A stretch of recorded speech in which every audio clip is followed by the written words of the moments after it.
जय हिंद प्यारे साथियों, स्वागत है आप सभी का उत्कर्ष एकेडमी खिलचीपुर के ऑनलाइन प्लेटफॉर्म में। इस वीडियो में हम लोग रीजनिंग के 9 अति महत्वपूर्ण क्वेश्चन डिस्कस करेंगे। प्यारे साथियों, यकीन मानिएगा ये ऐसे क्वेश्चन इस वीडियो में लिए गए हैं जो एग्जाम के अंदर हर कभी पूछे जा रहे हैं और बहुत बार पूछे भी जा चुके। इसलिए लास्ट तक आपको ये क्लास वॉच करना है। आपको बहुत कुछ इस क्लास से सीखने को मिलेगा। बहुत ही इजी तरीके से इसका सभी प्रश्नों का हम लोग सॉल्यूशन करेंगे। मात्र 2 सेकंड में आपको आंसर लाने का तरीका यहाँ पर मैं आपको बताऊंगा। आज का हमारा दूसरा पार्ट है। इससे पहले हमारा एक पार्ट कंप्लीट हो चुका है। यदि आप लोगों ने वो नहीं देखा तो आपको प्लेलिस्ट मिल जाएगी, जहां जाके आप बाकी का पार्ट भी देख लें। तो आज का पहला और मोस्ट इंपोर्टेंट क्वेश्चन है हमारे पास। किसी निश्चित कोड भाषा में माइनस गुणा को प्रदर्शित करता है, भाग प्लस को प्रदर्शित करता है, प्लस भाग को प्रदर्शित करता है और गुणा माइनस को प्रदर्शित करता है। निम्नलिखित प्रश्नों का उत्तर ज्ञात कीजिए जो आपको दिखाई दे रहा है। तो आपको क्या करना है, यहाँ पर यह समझना है कि जो माइनस है इसकी जगह हमें गुणा का यूज करना है। और उसके बाद जहां भाग लिखा है और भाग आता है इस इक्वेशन में, तो उस भाग की जगह हमें प्लस का यूज करना है। इस प्रकार क्वेश्चन में बताया कि प्लस की जगह हमें भाग का यूज करना है और उसके बाद मल्टीप्लाई यानी गुणा की जगह आपको माइनस का यूज करना है। अब यहाँ पर इस समीकरण में इन चिन्हों की जगह जो क्वेश्चन में बताए गए अनुसार चिन्ह पुट कर देना है। और यहाँ पर जैसे लिखा है 15, फिर क्या लगा माइनस, और माइनस का अर्थ क्वेश्चन में बताया गुणा यूज करेंगे। फिर लिखा 6, 6 के बाद प्लस का साइन है और प्लस की जगह आपको भाग का यूज करना है।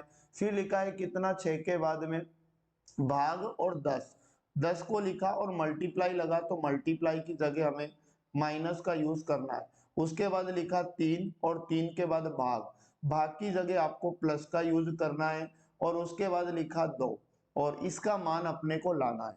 तो यहाँ पर आप गणित का ये क्वेश्चन है, बोर्ड मास रूल से इसे सॉल्व करोगे। सबसे पहले आपको गुणा और भाग दोनों को एक साथ सॉल्व करना। इसे हम ऐसा लिख सकते हैं 15 गुणा 6 और बटे में कितना है 10। इस 10 को काटेंगे 5 से, 5 दूनी 10 और 5 3 15। 2 का भाग 6 में जाएगा 3 बार और 3 का गुणा 3 से करेंगे 9 आया। तो गुणा और भाग हमारा सॉल्व होने के बाद -3 प्लस 2, इनको ऐसा ही लिख लेते हैं। अब यहाँ पर लिखा 9 -3 प्लस 2, तो पहले प्लस प्लस के नंबर जोड़ लो। तो 9 में 2 को जोड़ेंगे 11 बनेगा और 11 में से 3 जाएगा तो हमारे पास कितना जाएगा 8। 8 इस प्रश्न का बिल्कुल राइट आंसर हो जाएगा। ऑप्शन नंबर डी बिल्कुल राइट आंसर इसका हो जाएगा। अगला क्वेश्चन आईएमपी क्वेश्चन है, दी गई प्रश्न आकृति का सही दर्पण प्रतिबिंब चुने। तो जब कभी भी एग्जाम में आपके पास दर्पण प्रतिबिंब का क्वेश्चन आता है तो आपको आकृति के किधर भी वो दर्पण को रख के बताता है। जैसे इस आकृति में ए बी पर दर्पण रखा, ये दर्पण रखा, तो हमेशा प्रतिबिंब दर्पण के दूसरी साइड बनेगा। जैसे दर्पण यहाँ रखा तो दर्पण के ये जो प्रतिबिंब है अब नीचे बनेगा, याद रखना। और दर्पण प्रतिबिंब में क्या होता है, जो दर्पण के निकट वाला हिस्सा है आकृति का वो निकट ही दिखाई देगा और दूर वाला हिस्सा दूर ही दिखाई देगा। तो आपको मैं एक तरीका बताता हूँ कैसे। जैसे दर्पण के निकट यहाँ ये दिखाई दे रहा, तो ये दर्पण के निकट ही प्रतिबिंब में दिखाई देगा। तो आपको मैं 4 ऑप्शन में से पहचानने का तरीका बताता हूँ। यहाँ पर क्या करना है, दर्पण से हम दूर की साइड गए तो हमें ब्लैक कलर में आपको ये वर्ग दिखाई दे रहा है जो बिल्कुल क्या है यहाँ पर बंद है। तो इस घन मतलब ये ब्लैक कलर का जो प्रतिबिंब है यहाँ पर प्रतिबिंब में भी इधर की साइड ही दर्पण से दूर साइड यहाँ पर बन जाएगा इस प्रकार से, और ये यहाँ पर आपको दिखाई देने लगेगा प्रतिबिंब में। तो इन 4 ऑप्शन में ये कहाँ किस ऑप्शन में यहाँ दिखाई दे रहा है, तो ए में नहीं दिखाई दे रहा है और बी में भी ये इधर दिखाई दे रहा है, इसका मतलब बी भी गलत है। और आपको डी वाले ऑप्शन में भी देखो जिधर दिखाई दे रहा था पहले उधर ही, यानी कि ये उल्टा दिखने लगेगा, इसलिए option number C direct correct answer हो जाएगा। अगला क्वेश्चन, क्वेश्चन नंबर 3 है, निम्नलिखित विकल्पों में से वह शब्द चुनिए जो दिए गए शब्द के अक्षरों का प्रयोग करके नहीं बनाया जा सकता। जैसे यहाँ एक शब्द लिखा है स्टेटमेंट, तो स्टेटमेंट में जो शब्द यूज हुए हैं इनका प्रयोग करके कौन सा ऑप्शन नहीं बनाया जा सकता। जैसे एम ई एन मैन, तो आपको इस स्टेटमेंट के शब्दों में MEN दिखाई दे रहा है, मतलब ये तो बनाया जा सकता है। ठीक है, आपको सेम को चेक करना, ऐसे एम एज दिख रहा, ए दिख रहा, एम दिख रहा, ई दिख रहा, तो ये सेम भी बनाया जा सकता है। ठीक है, उसके बाद स्टार्ट को चेक करेंगे, एज दिख रहा, टी दिख रहा, ए दिख रहा, आर दिख रहा क्या आपको, तो स्टेटमेंट में आर का यूज नहीं हुआ, इसलिए ये नहीं बनाया जा सकता, स्टार्ट नहीं बनेगा। ऑप्शन नंबर सी बिल्कुल राइट आंसर हो जाएगा। नेक्स्ट क्वेश्चन हमारे पास IMP, एक अनुक्रम दिया गया है जिसमें एक आकृति लुप्त है, 4 दिए गए विकल्पों में से वह विकल्प चुनिए जो अनुक्रम को पूरा करेगा। इसे कैसे करना है, जैसे प्रश्न आकृतियां दी गई है और नीचे उत्तर आकृतियां दी गई, तो सही क्या होगा, तो आपको पैटर्न समझना है। जैसे ये आकृति आपको दिखाई दे रही है और इसमें जो बिंदु लगे हैं, ये 2 बिंदु जो अंदर लगे हैं, ये लेफ्ट साइड से राइट साइड लगा दिए, और जो राइट साइड के जो बाहर 2 बिंदु थे, ये लेफ्ट साइड कर दिए। तो इसमें अपने को पैटर्न पता चला। तो ये जो आकृति है, इसमें भी क्या करना है आपको, जो राइट वाला बिंदु है ये तो लेफ्ट में लग जाएगा इधर, और ये लेफ्ट वाला बिंदु इधर राइट में लग जाएगा, और जो बाहर ये बिंदु हैं दोनों आपको जो दिखाई दे रहे हैं आकृति के, ये भी चेंज हो जाएंगे, इधर लेफ्ट वाला राइट में आ जाएगा और राइट वाला लेफ्ट में आ जाएगा। ऐसा कौन सा ऑप्शन हो जाएगा, तो ऑप्शन नंबर डी को आप चेक करें, जो आपको अंदर वाले दोनों थे ये दोनों का लेफ्ट राइट चेंज हो गया और बाहर वालों का भी हो गया, इसलिए ऑप्शन नंबर डी बिल्कुल राइट आंसर इसका हो जाएगा। क्वेश्चन नंबर 5, ये कैलेंडर का इंपॉर्टेंट टाइप है। विक्रम को याद है कि उसके पुत्र विहान का जन्मदिन 25 दिसंबर के बाद, विक्रम की पत्नी को याद है कि विहान का जन्मदिन 23 सितंबर के बाद, 23 दिसंबर के बाद, लेकिन 27 दिसंबर के पहले। विहान का जन्मदिन दिसंबर की कौन सी तारीख को, तो इस क्वेश्चन को करने के लिए आप क्या करो, पहले तो क्वेश्चन ने बताया कि विक्रम के अनुसार, विक्रम के अनुसार प्रश्न में जो तारीख दी गई है वो निकाल लो, विक्रम के अनुसार। तो आपको क्या करना है, प्रश्न को पढ़ के समझना है। विक्रम के अनुसार ये बोला गया कि विहान का जन्मदिन 25 दिसंबर के बाद है। अब 25 दिसंबर के बाद कब हो सकता है, 25 को भी नहीं, 26 को हो सकता है, 27 दिसंबर को हो सकता है, 28 को हो सकता है, 29 को हो सकता है, कोई भी डेट हो सकती है 25 के बाद की। ठीक है, अब क्वेश्चन ने बोला कि उसकी पत्नी के अनुसार, विक्रम की पत्नी के अनुसार भी डेट बना लो। तो पत्नी के अनुसार ये बताया गया प्रश्न में कि विहान का जन्मदिन 23 के तो बाद रहेगा और 27 के पहले। तो 23 के बाद क्या डेट आती है, 24, फिर आता है 25, फिर आता है 26, 27 के पहले बोला तो 27 को नहीं लेना है, तो ये पत्नी के अनुसार भी डेट ले ली। अब आपको क्या करना रहता है इस टाइप में, जो दोनों में कॉमन डेट मिल रही है दोनों के अनुसार, वही विहान का सही जन्मदिन है। तो यहाँ इसमें भी 26 मिल रहा है और इसमें भी 26, तो विहान का जन्मदिन दिसंबर की 26 तारीख को हो जाएगा। ऑप्शन नंबर डी बिल्कुल राइट आंसर है। अगला क्वेश्चन हमारे पास है 6, आपको क्या करना है, 2 आव्यूह दिए हैं, इस आव्यूह के अनुसार एक शब्द दिया रहता है या कोई भी, तो यहाँ यक दिया, इसके लिए समूह को पहचानना है। तो आप क्या करोगे, इन आव्यूह 1 और आव्यूह 2 में सबसे पहले y को चेक करोगे, तो ये y कहाँ कहाँ दिख रहा है आपको चेक करना है। तो आव्यूह 2 में y दिखाई दे रहा है, एक तो आपको y दिखाई दे रहा है ये यहाँ पर, तो इस y से एक बार लेफ्ट की ओर जाना है, क्या मिला 6, और y के जस्ट ऊपर जाना है जो संख्याएं दिखाई दे रही है, तो एक बार मिला 5, तो आपने लिखा y का कूट कहो या जो भी आप कह सकते हैं 65, एक तो हमें 65 मिला, और क्या मिल सकता है, y का कूट कहाँ दिखाई दे रहा, y इस आव्यूह 2 में y एक और यहाँ दिखाई दे रहा है, तो एक मिला 8 और एक मिला 6, आगे लेफ्ट देखना फिर ऊपर देखना है, तो यहाँ पर कितना मिला 86, y का और चेक करो तो y का कूट क्या क्या मिला, तो y का लेफ्ट साइड 9 मिला और ऊपर कितना मिला 8, पहले लेफ्ट फिर ऊपर, तो यहाँ पर 98, तो y का मान कितना होना चाहिए, या तो 65 या 86 या 98, दोनों ही चलेगा, मतलब ये तीनों में से जो भी रहेगा सब सही रहेगा। तो हमें ऑप्शन में देखने पर क्या मिल रहा है, 65 मिल रहा है y का मान, ये ऑप्शन नंबर सी को देखें।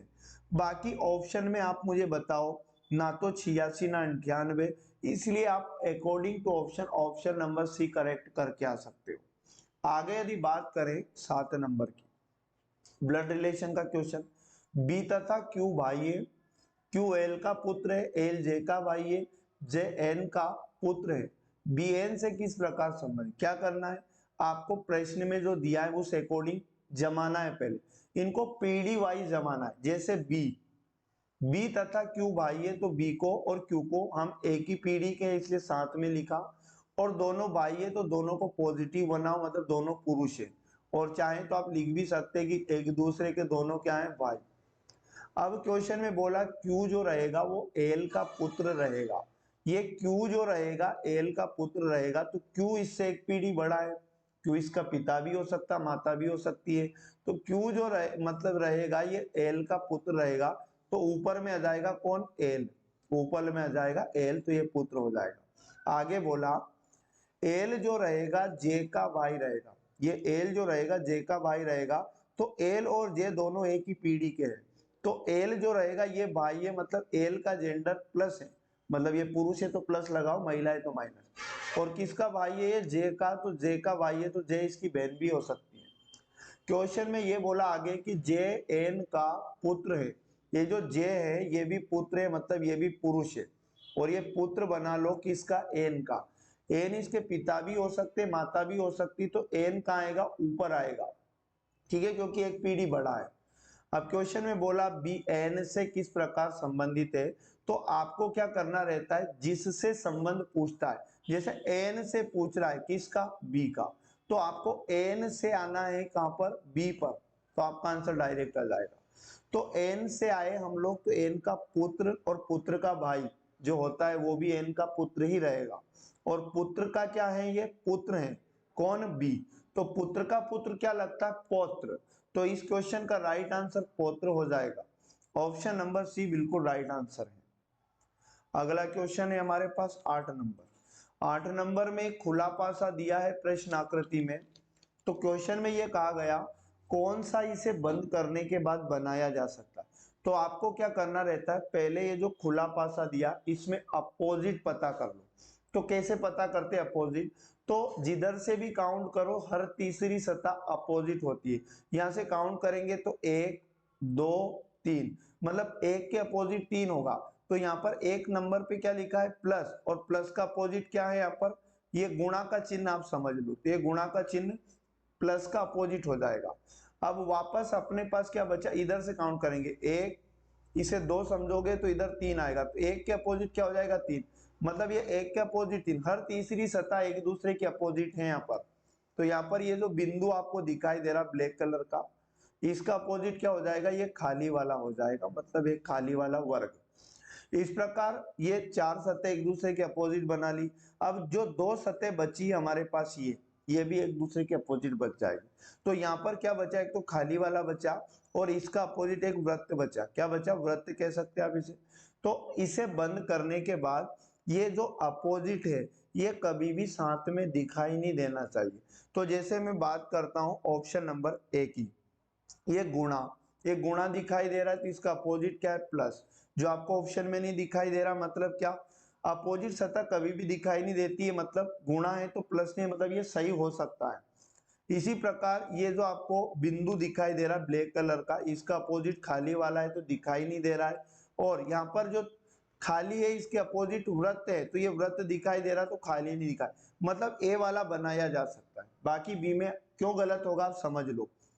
आप यहाँ पर क्वेश्चन ने बोला कि प्लस का अपोजिट गुणा है, तो जहां प्लस दिखेगा निकट कभी भी गुणा नहीं दिखेगा, और इसमें दिखाई दे रहा है इसलिए ये गलत हो जाएगा। अब आप कहोगे सर सी वाला गलत क्यों होगा, तो सी वाला इसलिए गलत होगा क्योंकि ये ब्लैक कलर का बिंदु है, इसके अपोजिट एक ऐसा खाली वर्ग है, तो ये आपको साथ में दिखाई दे रहा है, इसलिए ये भी गलत हो जाएगा। और डी की बात करें अगर, तो डी वाले में क्यों गलत हो जाएगा, तो यहाँ भी इसलिए गलत हो जाएगा कि ये जो वृत्त है इसका अपोजिट एक खाली वर्ग है, इसलिए ये भी गलत हो जाएगा। तो इस प्रकार ऑप्शन नंबर ए बिल्कुल इसका सही जवाब है। क्वेश्चन नंबर 9 हमें दिया है दिशा एवं दूरी का, तो इसे सॉल्व करने के लिए आपको 4 दिशाओं का मान याद होना चाहिए। तो चारों दिशाएं होती है, इधर हमेशा पूर्व, पूर्व के सामने पश्चिम होता है, ऊपर उत्तर होता है और नीचे दक्षिण होता है। आपको क्या करना है, आपको प्रश्नानुसार डायरेक्शन बनाना है पहले। तो कोई भी व्यक्ति जब चलना शुरू करता है तो उसे उसका प्रारंभिक बिंदु कहते हैं। तो मान लो ये प्रारंभिक बिंदु हमने बना लिया, यहाँ से प्रश्नानुसार पढ़ते जाएंगे और डायरेक्शन बनाते जाएंगे। एक हाइकर दक्षिण की ओर 2 किलोमीटर गया, दक्षिण दिशा यहाँ से नीचे पड़ती है। अब 2 किलोमीटर का डायरेक्शन आप कितना भी बड़ा बना लो, मैंने इतना बड़ा बना लिया। फिर वह पश्चिम की ओर तरफ मुड़ जाता है। अब 2 किलोमीटर चलने के बाद पश्चिम दिशा इधर है तो वो इधर मुड़ जाएगा। और क्वेश्चन ने बोला आगे 4 किलोमीटर तक चलता है। अब 4 किलोमीटर का बनाना है तो हम क्या करेंगे, 2 से थोड़ा बड़ा बनाएंगे, क्योंकि 2 का भी जितना बड़ा बनाया था उससे बड़ा 4 किलोमीटर का हो गया। फिर वह उत्तर की तरफ मुड़ जाता है। अब यहाँ से उत्तर दिशा ऊपर है, अब देख सकते हैं ऊपर उत्तर दिशा है, मुड़ जाता है और आगे 5 किलोमीटर तक आगे चलता है। अब 5 किलोमीटर का ऊपर बनाना है, मतलब 2 से कई बड़ा बनाना पड़ेगा, क्योंकि अगर इसके बराबर बना लेंगे तो फिर वो 2 हो जाएगा, तो ये टोटल 5 किलोमीटर हो जाएगा। आगे यदि बात करें, फिर वह अपने दाहिनी ओर मुड़ जाता है, यहाँ से अब दाहिनी ओर इधर मुड़ जाएगा और आगे 4 किलोमीटर गया, मतलब 4 किलोमीटर का इधर बनाना है। तो हम इतना बड़ा बनाएंगे जितना नीचे, क्योंकि नीचे का लाइन 4 का है, इसके बराबर 4 किलोमीटर बना लिया। ये यहाँ गया, यहाँ खड़ा है भैया वो हाइकर। अपनी शुरुआती स्थिति के संबंध में अब कहाँ है, तो यहाँ से वो मतलब प्रारंभिक बिंदु से कहाँ है, दूरी भी बताना और दिशा भी बताना है। तो प्रारंभिक बिंदु से दूरी निकालते हैं, ये टोटल 5 का है तो डेफिनेटली ये पूरा भी इधर 5 का होगा, जिसमें ये 2 है तो बचा हुआ 5 में से 2 गया, कितना बचा, 3 किलोमीटर ये बच जाएगा। प्रारंभिक बिंदु से किस दिशा में, ऊपर, ऊपर कौन सी दिशा, उत्तर, 3 किलोमीटर उत्तर दिशा में है वो प्रारंभिक बिंदु से। ऑप्शन नंबर बी इसका राइट आंसर हो जाएगा। तो प्यारे साथियों, ये थे अति महत्वपूर्ण क्वेश्चन। यकीन मानिएगा एग्जाम के अंदर भी इसी तरह के क्वेश्चन पक्का पूछे जाते हैं। तो प्रतिदिन आप इस क्लास को जरूर वॉच किया करें। इस क्लास का टाइम पर डे दिन में 4 बजे रहता है। तो आप जैसे ही क्लास आती है आप तुरंत नोटिफिकेशन सुनते से इसे जरूर लगाया करें। आपका रीजनिंग में अगर प्रतिदिन इस क्लास से जुड़ते हैं, एक सिंगल क्वेश्चन भी गलत नहीं होगा, सभी तरह के क्वेश्चन आपको कवर करा दिए जाएंगे। तो आप पर डे प्रैक्टिस करते रहें। मिलेंगे नेक्स्ट वाले पार्ट में। जय हिंद, जय भारत, वंदे मातरम।